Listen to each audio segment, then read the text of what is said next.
Morning student, स्वागत है आपका आपके यूट्यूब चैनल आरएस क्लासेस में। कैसे हैं आप सभी? मुझे पूरी उम्मीद है आप लोग एकदम स्वस्थ एवं मस्त होंगे और आपकी पढ़ाई भी बिल्कुल बेहतर चल रही होगी। तो चलिए आज हम समझते हैं नीति काव्य को, जो कबीरदास के द्वारा रचित अमृतवाणी को आज हम समझेंगे। मगर इसके पहले यदि आप मेरे चैनल पर नए हैं तो प्लीज़ सब्सक्राइब कर दीजिए, ज़्यादा से ज़्यादा कमेंट्स और लाइक कीजिए और अपने दोस्तों को शेयर करना बिल्कुल ना भूलिएगा, क्योंकि आपके कमेंट्स, आपके लाइक ही मुझे बेहतर काम करने के लिए प्रेरित करते रहते हैं। तो प्लीज़ प्लीज़ प्लीज़ आप लाइक ज़रूर कीजिए और कमेंट्स भी ज़रूर कीजिए। तो चलिए अब समझते हैं कबीरदास जी के द्वारा रचित अमृतवाणी को। कबीरदास जी के द्वारा रचित अमृतवाणी समझे इसके पहले हम कबीरदास जी का जीवन परिचय संक्षिप्त में समझ लेते हैं। कबीरदास जी का जन्म संवत 1465 में काशी में माना जाता है। कबीर की जो प्रमाणिक उपलब्ध कृति है वो बीजक है। इनकी रचना में निर्गुण ब्रह्मा की उपासना, प्रेम भावना और भक्ति, रहस्य भावना, समाज सुधार और नीति उपदेश के भाव स्पष्ट रूप से दिखाई देते हैं। इनकी भाषा सद्दुकड़ी अथवा खिचड़ी है। सरल सहज भाषा का इन्होंने अपनी काव्य में प्रयोग किया है। इन्होंने उपमा, रूपक, अनुक्ति, उत्प्रेक्षा और विरोधाभास जैसे अलंकारों का भी प्रयोग किया है। हिंदी साहित्य में कबीरदास निर्गुण भक्ति धारा के प्रमुख कवि के रूप में जाने जाते। मुझे उम्मीद है आपने संक्षिप्त में जीवन परिचय को देख लिया है, समझ लिया है। यदि आपने जीवन परिचय देख और समझ लिया है तो फटाफट पेन कॉपी उठाइए और नोट कीजिए क्वेश्चन। चलिए क्वेश्चन लिखिए, कबीरदास का जन्म कहाँ पर हुआ था? दूसरा है, कबीरदास की प्रमुख रचना कौन सी है?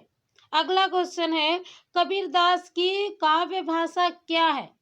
और अंतिम प्रश्न है कि कबीरदास जी हिंदी साहित्य में किस धारा या शाखा के प्रमुख कवि के रूप में जाने जाते हैं? फिर से कि कबीरदास हिंदी साहित्य में किस धारा के प्रमुख कवि के रूप में जाने जाते हैं? यदि आपने जीवन परिचय पढ़ लिया है, समझ लिया है तो आपसे आंसर बिल्कुल बन जाएंगे। और यदि बन जाते हैं तो प्लीज़ कमेंट्स बॉक्स में लिखिएगा। मुझे भी लगेगा, मैं भी समझ पाऊंगी कि आप लोग को जो मैं समझा रही हूँ, जो पढ़ा रही हूँ, वो आपको बेहतर समझ आ रहा है नहीं। आपके कमेंट से ही मुझे बता पाएंगे कि मेरा जो तरीका है वो आसान है और आपको ये सारी चीज़ें बिल्कुल आसानी से समझ आ रही है। यदि ऐसा है कि मेरा जो तरीका पढ़ाने का है वो आपको आसान लगता है तो प्लीज़ कमेंट बॉक्स में आप कमेंट जरूर लिखिए। चलिए अब अर्थ समझते हैं। कबीर संगति साधु की, जो कर जाने कोय, सकल बिरछ चंदन भय, बास न चंदन होय। प्रसंग लिख लीजिए। कबीरदास ने यहाँ पर संगति के प्रभाव का वर्णन किया है। ठीक है। कबीर संगति साधु की, जो करी जाने कोय। कबीरदास जी कहते हैं साधु की संगति के महत्व को तो केवल उनके साथ रहने वाले व्यक्ति ही समझ सकते हैं। जो करी जाने कोई और नहीं समझ सकता है। फिर से देखिए पहली लाइन, कबीरदास जी कहते हैं साधु की संगति के महत्व को केवल उनके साथ रहने वाले व्यक्ति ही समझ सकते हैं और कोई दूसरा नहीं समझ सकता है। सकल बिरछ चंदन भयो, बास न चंदन होय। जिस प्रकार की चंदन के वन में रहने वाले सारे वृक्ष तो चंदन के समान प्रतीत होते हैं, किंतु बांस कभी भी चंदन नहीं होता है, वह सूखा का सूखा बांस रह जाता है। क्या कहते हैं? जिस प्रकार की चंदन के वन में रहने वाले सभी वृक्ष तो के समान चंदन के समान प्रतीत होने लगते हैं, मगर बांस कभी भी चंदन नहीं होता है, वह सूखा का सूखा बांस रह जाता है। अगली पंक्ति देखिए, कबीर कुसंग न कीजिए, पाथर जल न तिराए, कदली सीप भुजंग मुख, एक बूंद तिर भाए। कुसंग यानी होता है बुरी संगति, पाथर यानी पत्थर, तिरा यानी तैरना, कदली का मतलब होता है केला, भुजंग यानी सांप। चलिए, कबीर कुसंग ना कीजिए, पाथर जल न तिराए। कबीरदास जी कहते हैं मनुष्य को कभी बुरी संगति नहीं करनी चाहिए। क्यों? क्योंकि बुरी संगति पत्थर के समान होती है जो मनुष्य को डुबा ले जाती है। फिर से देखिए क्या कहते हैं कबीरदास जी, मनुष्य को बुरी संगति नहीं करनी चाहिए, क्योंकि बुरी संगति पत्थर के समान भारी होती है जो मनुष्य को क्या करती है, डुबा ले जाती है। जिस प्रकार पत्थर पानी में डूब जाता है, वह तैरता नहीं है, उसी प्रकार मनुष्य भी क्या होता है, डूब जाता है। कदली सीप भुजंग मुख, एक बूंद तिरभाग, जिस प्रकार की उदाहरण देते हुए समझाते हैं कि स्वाति नक्षत्र की एक बूंद जहां केले पर पड़ने पर कपूर, सीप के मुख में पड़ने पर मोती और सांप के मुख में पड़ने पर विष बन जाती है। अर्थात मनुष्य जैसी संगति करता है वैसा ही उसका व्यवहार हो जाता है। ठीक है, फिर से समझ लीजिए दोनों लाइन का नीचे वाली। कबीरदास जी कहते हैं मनुष्य को बुरी संगति नहीं करनी चाहिए, क्योंकि बुरी संगति तो पत्थर के समान भारी होती है जो मनुष्य को डुबा ले जाती है। जिस प्रकार पत्थर जल में तैरता नहीं है, वो डूब जाता है, उसी प्रकार मनुष्य बुरी संगति से क्या होता है, वो डूब जाता है। उदाहरण देते हुए समझाते हैं कि जिस प्रकार क्या होती है, स्वाति नक्षत्र की एक बूंद केले पर पड़ने पर कपूर, सीप पर पड़ने पर मोती और सांप के मुख में पड़ने पर क्या बन जाती है, विष बन जाती है। अर्थात मनुष्य जिस तरह की संगति करता है उसका व्यवहार भी वैसा ही हो जाता है। विशेष देख लेते हैं, विशेष क्या होगा, दोहा छंद है, साथ में सदुक कड़ी है और संगति के प्रभाव का क्या किया गया है, वर्णन किया गया है। ठीक है, चलिए अगला दोहा समझते हैं। देह धरे का गुण यही, देह देह कछु देह, बहुरी न देहि पाइये, अब की देह सुदेह। बार बार देह देह आया है। यदि आपने मेरा अलंकार वाला जो पार्ट है वो देखा होगा तो आपको पता होगा मेरे बताने से पहले ही, और मैंने इस उदाहरण को उसमें लिया भी है, तो कि इसमें कौन सा अलंकार होगा। ठीक है, चलिए प्रसंग लिख लीजिए। प्रसंग है, यहाँ पर कबीरदास ने उपदेश दिया इन दोहों में। चलिए, देह धरे का गुण यही, देह देह कछु देह, देह यानी शरीर, एक देह यानी देना, बहुरी यानी बाद में, सुदेह यानी सुंदर। देह धरे का गुण यही, देह देह कछु देह। कबीरदास जी कहते हैं मनुष्य के शरीर धारण करने का यही गुण है। क्या गुण है, आधी लाइन आगे देखिए, देह देह कछु देह, कि इस शरीर से क्या किया जाए, कुछ दान किया जाए। फिर से देखिए क्या कहते हैं कि इस शरीर को धारण करने का यही गुण है कि इस शरीर से क्या किया जाए, कुछ दान किया जाए। बहुरी न ये देह पाइए, अब की देह सुदेह। कहते हैं मृत्यु के बाद फिर से यह शरीर नहीं मिलने वाला है। क्या कहते हैं, मृत्यु के बाद फिर से यह शरीर नहीं मिलने वाला है। अब की देह सुदे, इसीलिए अभी इसे दान देकर सुंदर बना लेना चाहिए। क्या कहते हैं, मृत्यु के बाद फिर से यह शरीर प्राप्त नहीं होने वाला है, इसीलिए क्या करना है कि दान देकर इसे अभी ही सुंदर बना लेना है। अगली लाइन देखिए, जो जल बाड़े नाव में, घर में बाड़े दाम, दो वो हाथ उलचिए, यही सयानों काम। ठीक है, क्या कहते हैं कबीरदास जी कि जब क्या हो जाए, नाव में जल अधिक बढ़ जाए। क्या कहते हैं कि जब नाव में जल अधिक बढ़ जाए और घर में धन अधिक बढ़ जाए, दो हाथ उलचिए, तो दोनों हाथ से उसे क्या कर देना चाहिए, बाहर कर देना चाहिए। यही सयानों काम, यही चतुर लोगों का क्या है, काम है। फिर से देखिए क्या कहते हैं कबीरदास जी कि जब नाव में जल अधिक बढ़ जाए और घर में धन अधिक बढ़ जाए तो हमें क्या करना चाहिए, दोनों हाथ से उसे बाहर कर देना चाहिए, अर्थात बाहर निकाल देना चाहिए। यही सयानों का क्या है, काम है।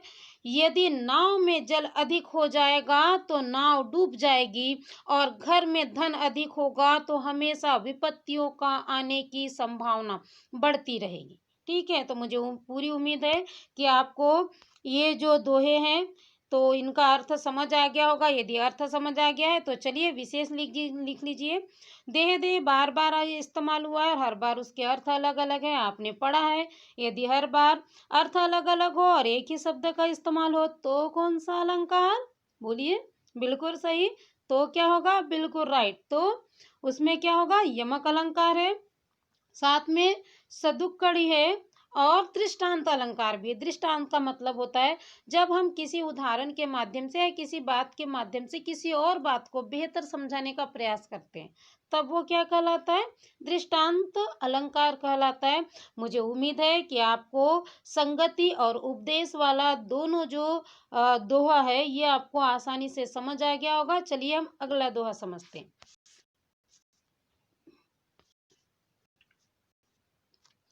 माटी कहे कुम्हार से, तू क्या रोंदे मोही, एक दिन ऐसा होएगा मैं रोंदूंगी तो ही। प्रसंग लिख लीजिएगा। यहाँ पर कबीर दास जी ने क्या किया है? संसार की नश्वरता का वर्णन करते हुए मनुष्य को विचार करने के लिए कहा है। क्या किया है?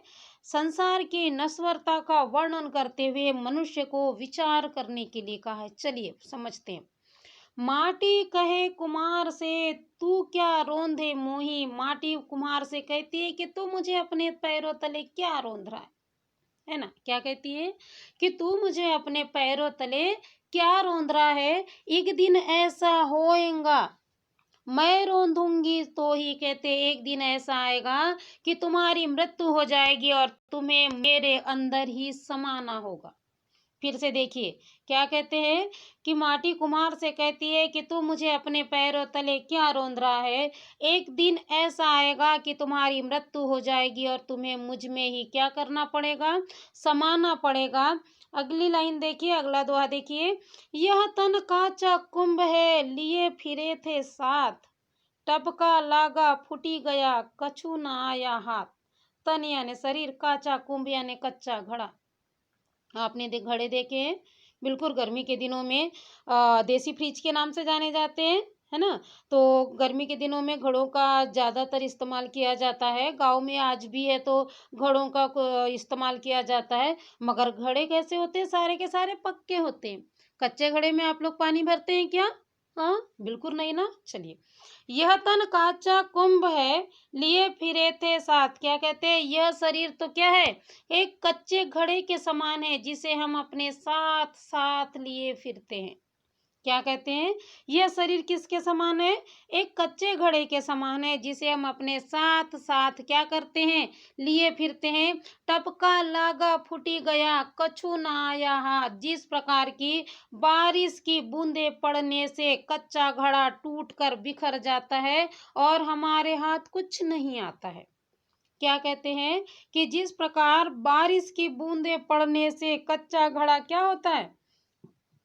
टूटकर बिखर जाता है और हमारे हाथ कुछ नहीं आता है, उसी प्रकार मनुष्य की मृत्यु के बाद यह शरीर से आत्मा छोड़कर क्या हो जाती है? चले जाती है और शरीर क्या होता है? निर्जीव हो जाता है। क्या कहते हैं? उसी प्रकार मनुष्य की मृत्यु के बाद इस शरीर से आत्मा छोड़कर क्या होती है? शरीर को चले जाती है और शरीर क्या हो जाता है? निर्जीव हो जाता है। तो चलिए विशेष समझ लीजिए। विशेष क्या होगा? दोहा छंद, साथ में दृष्टांत अलंकार और भाषा कौन सी होगी? सदुक्कड़ी। बिल्कुल सही। चलिए अब आगे हम समझते हैं। शब्द समारे बोलिए, शब्द के हाथ न पाओ, एक शब्द औषधि करे, एक शब्द करे घाव। यहाँ पर कबीर दास ने मनुष्य को अपनी वाणी को संयम में रखकर बात करने की, वाणी का इस्तेमाल करने की बात कही है। क्या कहा है? या फिर इस तरह भी कह सकते हैं कि कबीर दास जी ने यहाँ पर अपनी वाणी को नियंत्रित रखने की बात कही है या वाणी के महत्व को प्रतिपादित किया। आपको जो उचित लगे आप लिख लीजिए। चलिए, शब्द समारे बोलिए, शब्द के हाथ न पाओ। कहते हैं मनुष्य को शब्द को बड़ा संभाल कर बोलना चाहिए। क्यों बोलना चाहिए? शब्द के हाथ न पाओ, क्योंकि शब्दों के हाथ पाँव नहीं होते हैं, है ना?